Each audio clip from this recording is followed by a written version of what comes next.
Hi, today I will give you a detailed review of builder.io. So, builder.io is a visual development platform that combines a page builder, CMS, and design system integration all in one. It lets you visually create websites and apps while developers can still work in code behind the scenes. It's basically where design meets development. How it works. So the interface feels like Figma, but with power under the hood.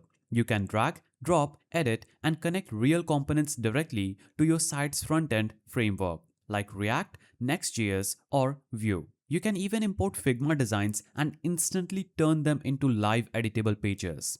Builder.io shines with real-time collaboration, A&B testing, AI page generation, and full control over content without deploying new code. It's also headless, meaning your designs can push to multiple platforms through APIs. Pros includes it's fast, intuitive, and perfect for marketing or design teams that hate waiting on developers.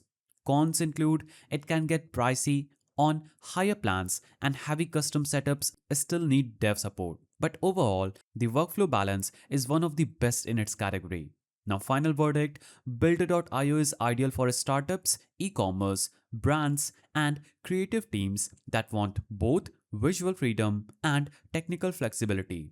It's not just another page builder, it's a full visual CMS built for modern web. If you want speed, creativity, and scalability in one tool, Builder.io is definitely worth trying. If you found this guide helpful, please don't forget to give it a thumbs up, and thanks for watching.